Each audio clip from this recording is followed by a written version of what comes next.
Amta Kalaban-Coura ka fe falai. Kalaban-Coura polisi o nyama be mami bolo commissaire principal de police Samba jaraye. O fana nga petit ni no les enfants.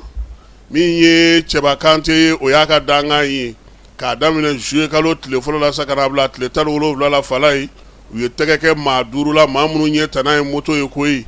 Ma nani ulu konita ye moto tai. Mi ye ma kele o tai téléphone portable iPhone nale yo ye na ma ta ti lafiya fiyo ma folo min tege karo ka falai FD do samuga ani saba anake manu nga mai ko bulu te ba ngolo bulu ti binga wuli uye ale mine moto taxi ayo do chien aduna maw fe ka bela jele dale to sunu kala Kalaban-Coura sei ka tanu ka moto taxi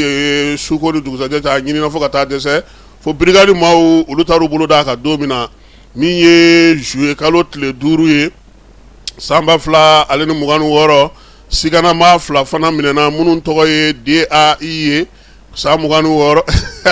fala ma fi ngabe ma ndunu ye biya SM sa muganu fla olu fana olu fle ni fala kata moto jole no soro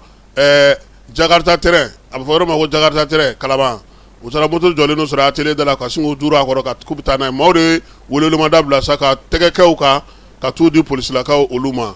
o kole kofe kalo tile mugani saba sigana ma wore fana minena tuguni MS santani segi ale kol nana dronga segi karka do mugoka du kono de kata Jakarta jole dro ka bata no ko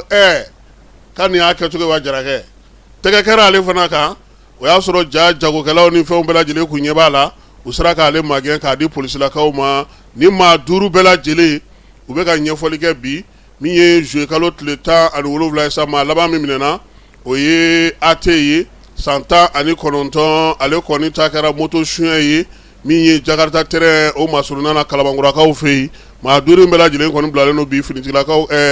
kiri tigla ma ka boloka manare depo o daruka ni ma ira sa ko mi police la ka wuli ka jonu ka chesiri ka kenu ka nyema no contrôle general de police su kone akara tare ye ministre Daudu ale ni ne yinu fe police ko sa ko ni mama magobula falai keme ani kelebo dasi sous ani tlebu soro kompol berte ama fana fo police direction gondana sebe fasirila